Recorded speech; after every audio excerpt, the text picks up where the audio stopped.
이튿날 산에서 내려오시니 큰 무리가 맞을세 무리 중에 한 사람이 소리질러 이르되 선생님, 정컨대 내 아들을 돌보아 주옵소서.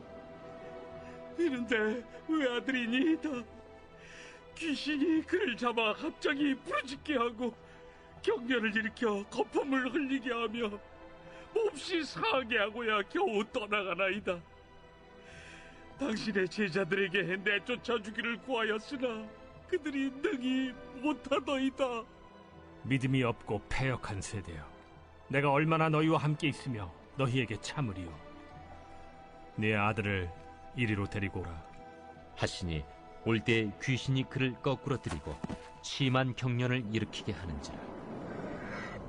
예수께서 더러운 귀신을 꾸짖으시고 아이를 낳게 하사 그 아버지에게 도로 주시니 사람들이 다 하나님의 위엄에 놀라니라. 그들이 다 그 행하시는 모든 일을 놀랍게 여길세 예수께서 제자들에게 이르시되 이 말을 너희 귀에 담아두라. 인자가 장차 사람들의 손에 넘겨지리라. 그들이 이 말씀을 알지 못하니 이는 그들로 깨닫지 못하게 숨긴 바 되었습니다. 또 그들은 이 말씀을 묻기도 두려워하더라. 제자 중에서 누가 크냐 하는 변론이 일어나니 예수께서 그 마음에 변론하는 것을 아시고 어린아이 하나를 데려다가 자기 곁에 세우시고 그들에게 이르시되 누구든지 내 이름으로 이런 어린아이를 영접하면 곧 나를 영접하며 또 누구든지 나를 영접하면 곧 나를 보내신 이를 영접함이라. 너희 모든 사람 중에 가장 작은 그가 큰 자니라. 요한이 여짜오되 주여, 어떤 사람이 주의 이름으로 귀신을 내쫓는 것을 우리가 보고 우리가 함께 따르지 아니함으로 금하였나이다. 금하지 말라. 너희를 반대하지 않는 자는 너희를 위하는 자니라. 예수께서 승천하실 기약이 차감해 예루살렘을 향하여 올라가기로 굳게 결심하시고 사자들을 앞서 보내심에 그들이 가서 예수를 위하여 준비하려고 사마리아인의 한 마을에 들어갔더니 예수께서 예루살렘을 향하여 가시기 때문에 그들이 받아들이지 아니하는지라. 제자 야고보와 요한이 이를 보고 주여, 우리가 불을 명하여 하늘로부터 내려 저들을 멸하라 하기를 원하시나이까? 예수께서 돌아보시며 꾸짖으시고 함께 다른 마을로 가시니라. 길 가실 때에 어떤 사람이 여짜오되 어디로 가시든지 나는 따르리이다. 여우도 굴이 있고 공중의 새도 집이 있으되 인자는 머리 둘 곳이 없도다. 또 다른 사람에게 나를 따르라. 나로 먼저 가서 내 아버지를 장사하게 허락하옵소서. 죽은 자들로 자기의 죽은 자들을 장사하게 하고 너는 가서 하나님의 나라를 전파하라. 주여, 내가 주를 따르겠나이다마는 나로 먼저 내 가족을 작별하게 허락하소서. 손에 쟁기를 잡고 뒤를 돌아보는 자는 하나님의 나라에 합당하지 아니하니라.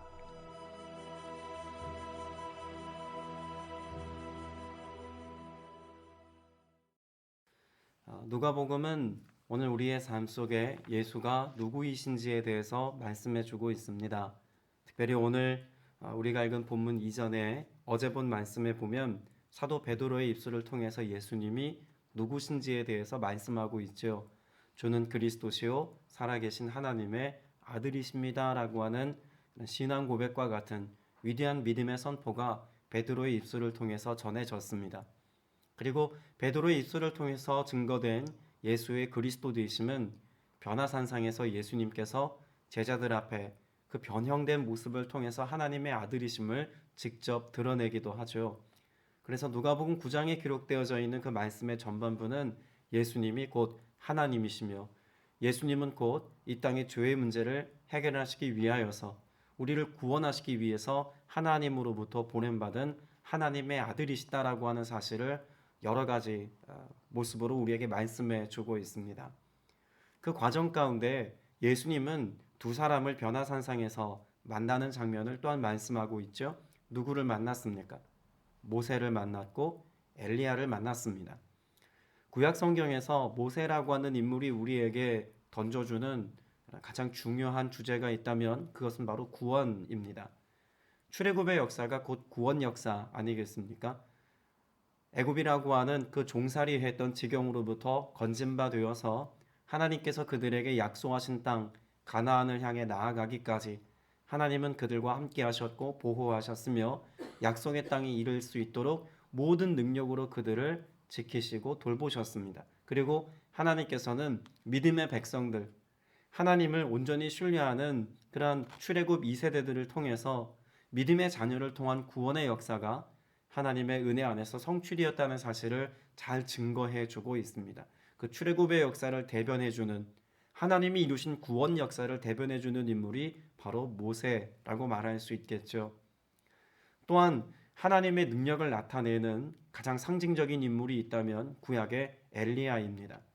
바알 제사장들과의 대결에서 하나님의 능력과 하나님의 방편으로 승리를 거둔 엘리야의 승리는 영적인 타락과 또 정결하지 못한 하나님의 백성답게 살지 못하는 백성들에 대한 하나님의 심판인 동시에 하나님의 능력으로 회복을 경험하고 또 승리를 경험하게 하는 여호와의 승리에 관하여 말씀하는 내용들을 기록하고 있습니다.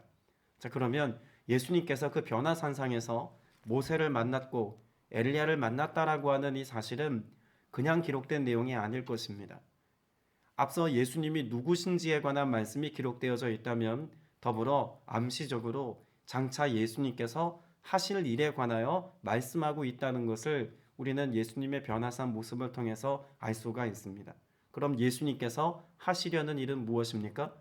모세를 만났다는 점에서 구원을 말씀하고 있습니다. 예수님이 하려 하시는 일은 구원입니다. 하나님께서 이스라엘 백성들을 출애굽하게 하셨던 것처럼 이제 죄악 가운데 살고 있는 이 땅의 모든 하나님의 백성들을 구원하시기 위해서 예수 그리스도를 이 땅에 보내셨다는 사실을 말씀하고 있습니다. 그런데 주목할 것은 1세기 유대인들 대부분이 기대했던 것처럼 로마로부터 정치적인 해방을 얻기까지 전쟁이나 인간적인 전략이나 여러 가지 그들이 시도했던 수많은 정치적인 해법을 가지고 이 모든 로마의 압제로부터 구속함을 당하고 자유를 얻게 될 것이라고 말씀하는 것이 아닙니다. 엘리야를 통해서 하나님께서 지금 예수님을 만나게 하신 것처럼 하나님의 방법, 여러분 예수님께서 복음서에서 하나님의 방법을 통해서 이루실 구원의 그 근거가 무엇입니까? 십자가죠. 아무도 십자가로 구원을 이룰 거라고는 상상조차 하지 못했습니다. 그런데 하나님의 능력, 하나님의 방법은 어디에 있었습니까? 예수 그리스도의 죽음과 부활을 통한 하나님의 구원 역사에 있다는 것을 초점 맞춰 말씀하고 있습니다. 그것이 하나님의 능력이었습니다. 그래서 예수님께서 이제 하시려고 하시는 그 모든 구원의 역사는 십자가로 이루신 오직 하나님만이 하실 수 있는 하나님의 능력으로 인한 구원 역사라고 하는 사실을 말씀하고 있는 것이죠. 그리고 그 구원 역사는 누구와 함께 하기를 원하셨습니까? 이제 예수 그리스도께서 십자가에서 승리하시고 나면 예수 그리스도께서 부르신 그 제자들을 통해서 그 구원 역사가 계승되어지고 또 이어져 갈 수 있도록 그 모든 영적인 권세와 능력을 제자된 성도된 저와 여러분에게까지 다 이어주셨다라고 하는 사실을 말씀하고 있습니다. 그러니까 9장 전반부에서 예수님이 누구신지 예수님이 하려고 하시는 일이 무엇인지를 말씀하고 있다면 9장 후반부에서는 그 일이 제자들에게 동일하게 위임되었다는 사실도 함께 말씀하고 있습니다. 37절 이하 말씀을 보면 예수님께서 무리 가운데 한 사람이 크게 소리 지를 만한 것을 듣습니다. 선생님, 내 아들을 봐주십시오. 이 아들은 외아들입니다. 근데 이 아들의 상태가 어떻습니까? 귀신에게 사로잡혀 있습니다. 그런데 귀신에게 사로잡혀 있는 이 아들의 문제를 예수님의 제자들에게 가지고 나아갔지만 어떻다고 말씀하고 있나요? 40절에 보면 그들이 해결하지 못하였다라고 말씀합니다. 귀신을 쫓아내는 이것은 예수님께서 이미 제자들로 하여금 한번 맛보게 하신 은혜의 역사입니다. 그들을 전도자로 파송하셨을 때 제자들은 귀신을 내어 쫓아내었고 병든 자를 기도함으로 고쳤다라고 하는 상황에 관하여 이미 누가복음 전반부에서 말씀하고 있죠. 때문에 자신이 있었습니다. 그들은 그렇게 할 수 있다고 생각했습니다. 이전에 했기 때문에 오늘 또 그렇게 할 수 있을 거라는 마음을 가지고 그 귀신을 내어 쫓기를 원하여서 무언가 했으나 그들은 아무런 효험도 얻지 못했습니다. 그들이 이 문제를 해결하지 못한 것에 관해서 예수님이 뭐라고 말씀하셨냐면 41절 말씀에 믿음이 없고 비뚤어진 세대요, 내가 언제까지 너희와 함께 있어야 하며 너희를 참아주어야 하겠느냐라고 말씀합니다. 자, 그러면 예수님께서 제자들에게 위임하셔서 그 모든 하나님 나라 역사를 감당하게 하시고 구원 역사를 계승해서 함께 이루어가기를 원하실 때 제자들이 반드시 가져야 할 예수 그리스도의 사역을 위임받은 그리스도의 제자가 되어 살아가는 자들에게 반드시 갖춰야 될 영적 승리의 무기가 있다면 뭐라고 말씀해주고 가르쳐 주십니까? 믿음입니다. 다른 무언가를 가지고 우리가 신앙생활을 하는 것이 아니라, 다른 어떤 것으로 구원의 역사를 이룰 수 있는 것이 아니라, 구원에 이르며 구원받은 하나님의 백성답게 살아갈 수 있는 답은 오직 믿음에 있다는 사실을 분명히 예수님께서 가르쳐주고 계신 것이죠. 오늘 저와 여러분이 이 하루를 살면서 또 한번 점검하고 또 우리의 믿음의 다림줄을 내려서 또 체크해 보아야 할 것이 있다면, 나는 믿음의 사람인가? 라고 하는 사실을 점검해 보아야 합니다. 어제 우리의 삶 속에 하나님의 특별한 은혜가 있고 그래서 권능을 행하였으니 오늘 또 나는 또 믿음에 합당한 삶을 당연히 살아낼 거야 라고 막연한 자신감을 가지고 살아갈 게 아니라는 이야기죠. 제자들도 그랬습니다. 이전에는 귀신을 쫓아내고 병든 자들을 고쳤지만 오늘 이 문제 앞에서 또다시 믿음을 잃어버리고 믿음을 선택하지 아니하였기에 이들은 이 영적인 문제, 예수님께서 이루어 놓으시고 그들에게 위임하신 사역을 온전히 감당하지 못했습니다. 여러분, 예수님께서 십자가 지시고 그 십자가에서 그 모든 죄악의 권세를 멸하셨을 때 더불어 무엇도 멸하셨다고 말씀합니까? 모든 사단의 권세를 밟으셨으며 그 모든 악한 영들과의 영적 대결에서 이미 예수님께서 이기셨다, 십자가로 승리하셨다는 사실을 분명히 말씀하고 있습니다. 우리가 믿는 것은 무엇입니까? 우리들 역시 그 모든 흑암의 권세와 악한 영들의 도전에 대하여서 이미 우리가 승자인 것을 믿고 나아가는 것입니다.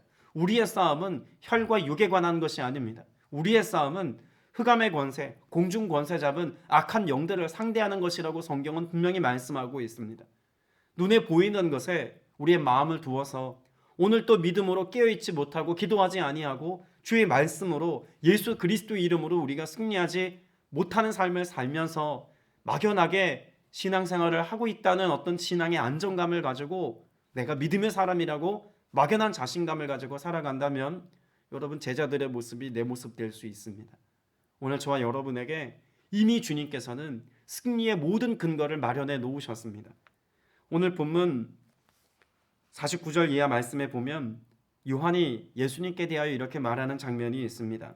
어떤 사람이 선생님의 이름으로 귀신을 내쫓는 것을 우리가 보았습니다. 그래서 하지 말라고 막았습니다. 그렇게 이야기하죠. 그때 예수님께서 내버려 두어라 라고 말하십니다. 여러분, 여기서 우리가 주목할 것은요, 예수님을 따르지 않았으나 무엇을 가지고 악한 영들을 지금 대적하고 있는지를 보아야 합니다. 무엇 가지고 나아갔습니까? 예수 이름입니다. 여러분, 오늘 본문에서 하나님의 위대한 능력에 관하여 43절에 말씀하고 있지 않습니까? 사람들은 모두 하나님의 위대한 능력을 보고 놀랐다고 말하고 있습니다. 그 하나님의 위대한 능력이 어디에 있습니까? 예수 이름에 있습니다. 예수 그리스도의 이름만을 가지고도 악한 영들은 두려움에 떨며 쫓겨나가더라. 여러분, 우리에게는 무엇도 있습니까? 예수 이름뿐만 아니라 예수 그리스도께서 이미 십자가 위에서 이루신 그 복음의 능력을 우리는 잘 알고 있습니다. 십자가로 죄를 멸하셨으며 사단의 머리를 상하게 하셨고 위대한 영적 승리가 이미 성취되었다는 것을 우리는 목격한 자와 같이 예수 그리스도의 십자가 사건 앞에서 우리는 이 위대한 승리를 이미 경험하고 알고 있는 자들입니다. 그런데 그 위대한 주님의 승리의 역사를 알고도 우리가 패배자와 같은 삶을 오늘 또 살아간다면 여러분, 우리는 정말 주님을 다시 십자가에 못 박는 자와 같은 삶을 살고 있다고 말해도 과언 아닐 것입니다.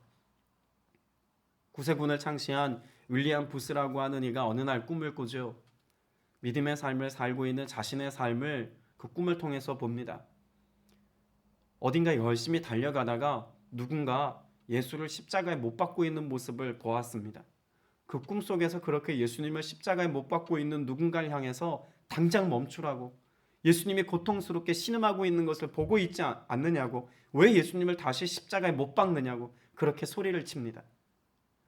그 소리치는 윌리엄 부스를 향해서 뒤돌아보는 십자가에 예수님을 다시 못 박고 있는 사람의 모습은 바로 자기 자신의 얼굴이었습니다. 이 모습을 보고 소스라치게 놀라고 꿈에서 깨어나 윌리엄 부스는 이제까지 자신이 살아왔던 삶의 모습이 온전한 믿음의 삶이 아니었다는 것을 다시 한번 점검하고 믿음의 길을 선택하여서 하나님의 뜻을 따르는 그런 사역자의 삶을 살지 않습니까? 오늘 저와 여러분이 믿음으로 산다는 우리의 믿음의 여정을 점검하지 않으면 마치 주님께서 출애굽하게 하신, 하나님께서 출애굽하게 하신 이스라엘 백성들이 광야에서 40년 동안 방황하는 것처럼 그런 삶을 살 수 있다는 것을 우리는 인정해야만 합니다. 오늘 이 하루 정말 믿음으로 살 수 있기를 바랍니다. 그리고 여러분이 드리는 그 기도가 주님을 향한 온전한 믿음의 기도가 되어서 또 주님의 약속의 말씀을 믿는 믿음의 근거한 선포가 되어서 하나님께서 우리에게 이루신 구원의 역사와 위대한 영적 승리의 삶을 오늘 또 맛보며 누리며 살게 되시기를 주님의 이름으로 축복합니다. 오늘 본문에 보면 이와 같은 주님의 구원 역사가 제자들에게 위임되었다는 사실을 말씀하고 또 강조하고 있음에도 불구하고 제자들은 그런 주님의 본의와 뜻을 채 알아채지 못했습니다. 도리어 46절 이하에 보면 제자들에게 가장 문제가 되었던 것은 무엇이었습니까? 자기들 가운데서 누가 가장 큰 사람이냐 하는 이 문제를 가지고 다투고 있습니다. 예수님께서 이루려고 하시는 구원의 역사는 이전에 이스라엘 백성들이 경험했던 것과는 전혀 다른 것입니다. 전쟁을 통해서 승리를 거둔 구원 역사가 아니라 예수 그리스도의 십자가의 죽으심을 통한 구원의 역사를 이루려고 하고 있습니다. 많은 사람들을 모아 숫자적인 우위를 점령하여서 그 능력을 가지고 자신들의 힘과 능력을 가지고 전쟁을 치루어서 이기는 그런 승리가 아니라 사단의 권세를 깨뜨리고 모든 악한 영들을 패하게 하는 그런 예수 그리스도의 영적 승리를 위대한 승리로 이루실 것이라는 사실을 이미 예수님께서는 여러 가지로 말씀하셨습니다. 그럼에도 불구하고 제자들이 소망하고 바라고 꿈꾸는 것이 무엇이었습니까? 정치적인 권력과 힘이었습니다. 우리의 소유와 우리의 능력을 가지고 무언가 얻을 수 있고 무언가 새로운 역사를 쓸 수 있다고 생각하는 인간적인 생각이 지배적이었습니다. 그래서 예수님께서는 이런 제자들의 마음을 아시고 어린아이 하나를 데려다가 곁에 세우시고 말씀하지 않습니까? 누구든지 내 이름으로 이 어린이를 영접하면 나를 영접하는 것이요 누구든지 나를 영접하면 나를 보내신 분을 영접하는 것이다. 너희 가운데 가장 작은 사람이 큰 사람이다 라고 말씀합니다. 예수님이 하려고 하시는 구원 역사, 제자들에게 위임된 구원 역사는 이전에 했던 구원 역사와는 다른 것입니다. 이전의 역사가 힘을 가지고 하는 것이라면 지금 예수님께서 이루려고 하시는 구원 역사는 십자가의 자신을 내어주는 죽음을 통한 그런 구원의 역사요, 생명 회복의 역사입니다. 세상의 힘과 권력을 가지고 자유를 쟁취하는 것에 목말랐던 이스라엘 백성들에게 예수님께서 말씀하시는 구원 역사는 섬김을 통해서, 낮아짐을 통해서 이 땅의 온 인류를 구원하시기 위한 하나님의 은혜의 방편에 관하여 말씀하고 계신 것이죠. 그리고 그 일을 위임받은 제자들 역시도 힘을 갖거나 높아지려고 한다거나 뭔가 내게 동조하는 사람들을 내 편으로 끌어들여서 이것 가지고 구원을 이룰 것이 아니라고 말씀합니다. 오직 구원은 겸손하게 낮아질 때, 그래서 어린아이 하나를 영접하는 것과 같은 낮아지고 겸손하고 순종하는 마음을 가지고 나아가면 내 안에 계신 누구를 영접하는 것과 일반으로 여기겠다고 말씀합니까? 하나님이 내 안에 계신 것과 합당한 것으로 여기겠다고 말씀합니다. 그래서 그 구원 역사는 종국에 누가 이룰 것이라는 겁니까? 내가 낮아지고 내가 썩어지고 내가 죽어질 때 내 안에 계신 예수 그리스도, 나와 함께 하시는 그 주님이 온전한 구원의 역사와 승리의 역사를 쓰게 하실 것이다라고 하는 것을 분명히 우리에게 말씀해 주고 있는 것이죠. 오늘 저와 여러분의 삶 속에 이런 주님의 위대한 승리의 역사가 경험되어지기까지 나를 낮은 곳에 둘 수 있는 겸손함이 있기를 바랍니다. 하나님 앞에 낮아진 바 되어서 십자가 아래 엎드려 기도할 수 있기를 바랍니다. 사람들과의 관계 안에서 스스로 높은 채 하려고 하는 교만함에 빠지는 것이 아니라 나를 통해서 구원 역사가 이루어지기까지, 예수 그리스도의 십자가 사랑이 드러나게 하시기까지, 하나님의 방법과 하나님의 능력이 나타나는 거룩한 통로가 되어지도록 나를 기꺼이 그 낮고 어려움이 있고 힘겨운 사람들이 있는 그곳으로 내어줄 수 있는 순종의 자녀들 다 되시기를 주님의 이름으로 축복합니다. 여러분, 이런 다름의 삶에 관하여 주님이 말씀하신 것 중에 오늘 본문에 예수님의 사역의 모습을 기록한 58절의 말씀을 주목해야 합니다. 예수님께서는 예수님을 따라오는 제자들에게 중요한 사실을 말씀하지 않습니까? 앞서 누가복음 9장 전반부에 예수님께서 이루려고 하시는 구원 역사에 관해서 또 예수님의 능력에 관해서 분명히 말씀하셨고 이 역사가 제자들에게 위임되었다는 것도 말씀하셨습니다. 또 위임된 제자들이 무엇을 가지고 함께 나아가야 할지도 말씀하셨습니다. 그런데 그렇게 주님을 따라가는 삶 속에 그 제자들이 나아가는 흔히 말하는 제자도에는 무엇이 포함되어져 있다고 말씀하고 있을까요? 소유가 없다는 사실을 말씀합니다. 특별히 58절 말씀에 보면 예수께서 그에게 말씀하셨다. 여우도 굴이 있고 하늘을 나는 새도 보금자리가 있으나 인자는 머리 둘 곳도 없다고 말씀합니다. 단지 우리가 이 땅에서 무언가 소유해서는 안 된다는 말씀을 하고 있는 게 아닙니다. 지금 예수님께서 말씀하려고 하시는 이 말씀의 내용은 앞서 나누었던 것처럼 구원의 여정과 관련이 있습니다. 출애굽한 이스라엘 백성들의 구원 여정, 여러분 이들에게 가장 필요로 했던 것은 무엇입니까? 앞서가시는 하나님입니다. 그들에게 다른 무엇보다도 앞서가시는 하나님이어야 그들의 삶 가운데는 약속의 땅 가나안에 들어갈 수 있다는 사실을 말씀하고 있는 것이죠.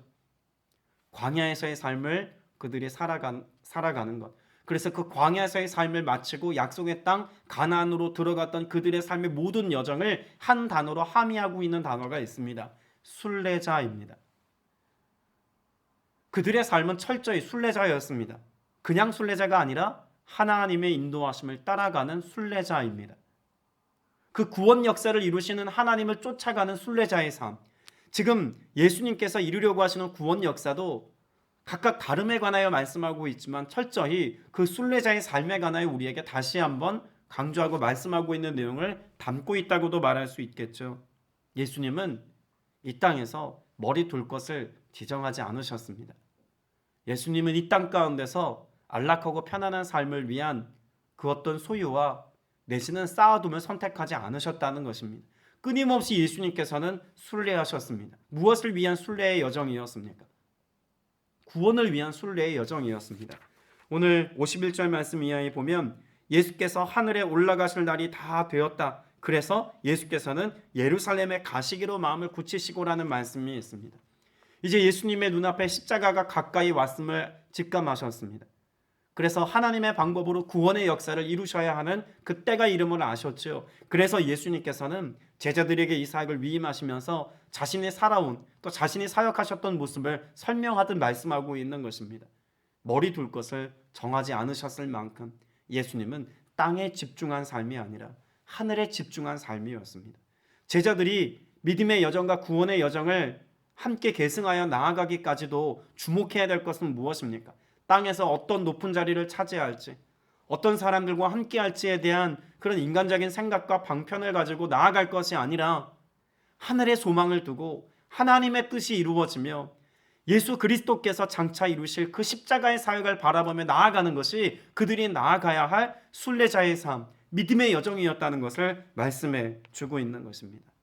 우리는 사실 믿음의 여정을 따라가는 삶에 관하여서 자신할지도 모릅니다. 그러나 얼마나 우리의 시선이 하늘에 닿아 있는 것이 아니라 땅에 닿아 있는지를 60절 이하 말씀에서 명확하게 말씀하고 있지 않습니까? 예수님을 따르겠다는 사람들이 어떤 고백을 합니까? 먼저 아버지의 장례를 치르도록 허락해달라는 부탁을 가지고 나아가죠. 그랬더니 예수님께서 말씀합니다. 죽은 사람들을 장사하는 일은 죽은 사람들에게 맡겨두고 너는 가서 하나님 나라를 전파하여라. 여러분, 이것은 시선을 바꾸라는 이야기입니다. 이전과 같은 방식으로 살지 말라는 말씀을 하고 계신 것이죠. 62절 이하의 말씀에도 보면 하나님 나라에 합당한 사람을 말씀합니다. 누구든지 손에 쟁기를 잡고 뒤를 돌아보는 사람은 하나님 나라에 합당하지 않다고 말씀하고 있죠.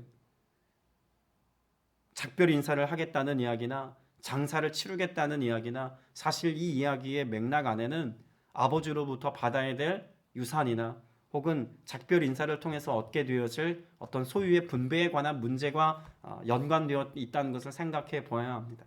주님을 따르겠다고 하면서 동시에 우리의 마음이 어디로 분산되어 있는 것입니까? 세상에 대하여, 소유에 대하여, 내가 이 땅 가운데서 얻을 것에 관하여서 여전히 두 마음을 가지고 있다는 사실을 말씀하고 있는 것입니다. 앞서 우리는 예수님께서 하시려는 일이 구원의 역사요, 하나님의 능력으로 이루어질 일이라고 한 사실을 전제했습니다. 우리도 그 구원의 역사를 감격하며 믿음의 고백을 가지고 순례자의 삶을 살고 또 그리스도의 참된 제자가 되어 살아가는 제자도를 따르는 이들, 예수님의 제자, 또 그리스도의 도구라는 표현을 쓰기를 주저하지 않습니다. 그러나 우리의 시선은 역시 주님 앞에 따르겠노라고 자신하는 이 60절 이하에 기록된 사람들처럼 한쪽 시선은 하나님을 향해서, 한쪽 시선은 세상을 향해서 나뉘어진 삶을 살고 있는지도 모르겠습니다. 오늘 주님께서 우리에게 허락하신 구원의 역사, 이 은혜를 우리가 풍성한 은혜로 맛보고 누리기까지 오직 예수 그리스도의 십자가를 바라보고 주님을 따라갈 수 있는 참된 제자요, 그래서 땅의 것을 소망하는 것이 아니라 하나님의 뜻이 이루어지는 삶, 예수님께서 그 뜻을 이루기까지 십자가에 오르셨던 것처럼 우리들 또한 자기 십자가를 지고 주님을 따라가며 주의 길을 선택하고 믿음의 여정을 살아가는 복된 하나님의 백성들 다 되시기를 주님의 이름으로 축복합니다. 기도드리겠습니다. 은혜가 풍성하신 아버지 하나님, 우리 안에 구원의 감격과 기쁨이 있게 하여 주옵소서. 오늘 이 하루도 그 구원의 은혜를 가지고 하나님의 자녀된 기쁨을 누리며 살기를 원하오니 구원자 되신 예수 그리스도 우리 주와 더불어 오늘을 살며 주의 이름의 능력과 권세를 가지고 승리자가 되어서 세상에 마음 뺏기는 삶이 아니라 위대한 예수 그리스도의 승리를 찬양하며 노래하며 선포하며 나아가기까지 그 은혜를 또다시 누리는 우리 모두가 되게 하여 주시옵소서. 말씀으로 승리하기를 원합니다. 예수 이름으로 승리하기를 원합니다. 보혈의 능력과 권세로 승리하기를 원합니다. 주님께서 십자가로 이루신 그 위대한 승리가 오늘 우리의 삶 가운데 또 이루어지기를, 오늘도 그 기쁨과 승리의 자유를 경험하며 살아가기를 소망하며 간구하오니 세상의 지배를 받지 아니하고 악한 영들의 패하는 자와 같이 살지 않게 하여 주옵소서. 오직 주와 함께 더불어 하나님 나라의 위대한 역사를 오늘 또 써내려가는 거룩한 주의 자녀들 다 되게 하여 주옵소서. 믿음으로 간구하는 온갖 구하는 것 위에 합당한 열매를 맺기까지 은혜 위에 은혜 더하실 것을 믿사오며 살아계신 우리 구주 예수 그리스도 이름으로 간절히 기도드렸사옵나이다. 아멘.